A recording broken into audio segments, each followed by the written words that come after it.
we're going to look at how to mix pink. Now, it'll probably seem fairly simple.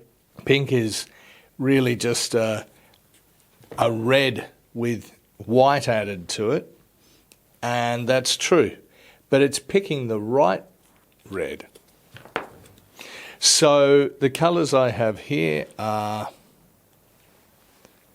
magenta, which is where I'm actually going to start, and white, and we'll get quite a hot pink, quite a bright sort of pink. But the thing that you will notice there is that this pink is quite blue. It has a real blue tone to it, and that's generally what you're after. We just take some crimson, which is still a very blue-red versus, for instance, a scarlet, and we come up with yet a different pink. You can see it's yellower. There is more yellow in this red, and so therefore in this pink, than what there is in the magenta.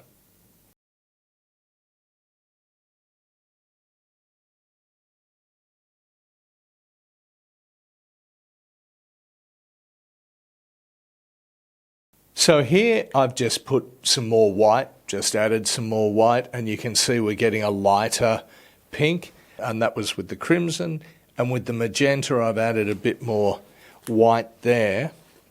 I'm just going to add some iridescent medium, because that's really cool with pinks as well, to get obviously an iridescent pink.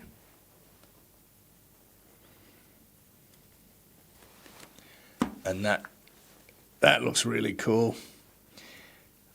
Probably don't notice it on the camera quite as much, but the iridescence looks really cool.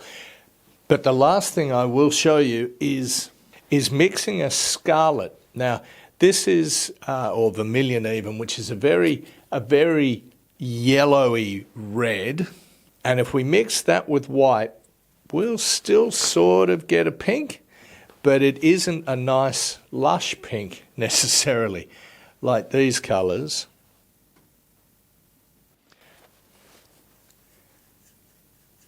It's definitely more orangey, I guess.